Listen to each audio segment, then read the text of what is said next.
সময় বক্তব্য রেখেছেন, আপনারা তন্ময় হয়ে শুনেছেন। আমি আমার আলোচনা শুরু করার আগে শায়েখের বক্তব্য থেকে কে কি শিখলেন আমি কিছু মানুষকে একটু দেখতে চাই।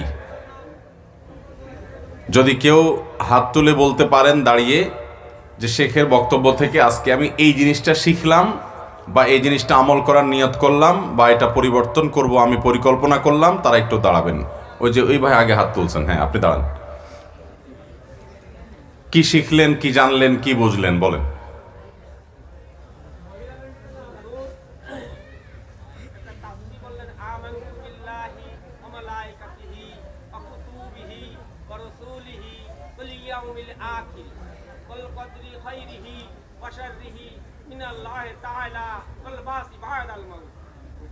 বললেন ঈমান আনার কথা, যে ঈমান আনতে হবে এই কয়েকটা জিনিসের প্রতি, এবং এইভাবে ঈমান আনলে আল্লাহ রাব্বুল আলামিন সঠিকভাবে চলার তৌফিক দিলে আল্লাহ তাআলা তাদেরকে কামিয়াবি এবং জান্নাত দেবেন।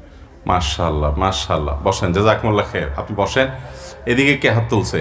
হ্যাঁ ওই তরুণ মাফলারওয়ালা, বলেন।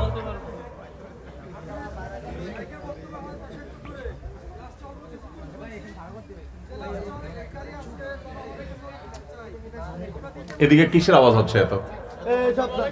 এখান থেকে মানুষ সরেন, এত আওয়াজ হচ্ছে কেন এখানে?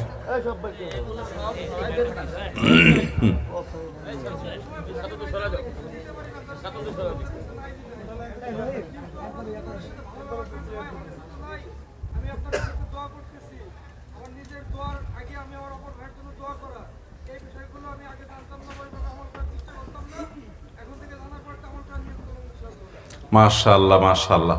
আসেন আপনি একটু সামনের দিকে চলে আসেন, আপনাকে আমরা পুরস্কৃত করি।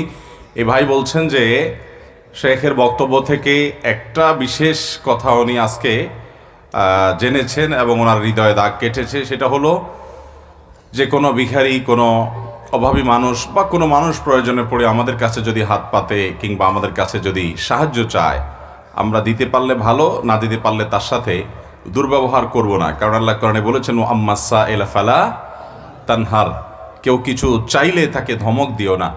অতএব আমরা যদি নাই দিতে পারি তাহলে সেক্ষেত্রে আমরা বিনয়ের সাথে তাকে বলবো যে আল্লাহ তোমার বা আপনার এই প্রয়োজনটি পূরণ করে দেন, আমরা দোয়া করব, কিন্তু তার সাথে ব্যবহার খারাপ করব না। ভাই বললেন যে উনি এটা এখন থেকে আমল করার নিয়ত করেছেন। কি করেন আপনি? আমি পড়াশোনা করি। কোথায়? Honours fourth year Bangabandhu college, আর পাশাপাশি এটা কমি মাদ্রাসায় আমপাড়া শেষ করলাম।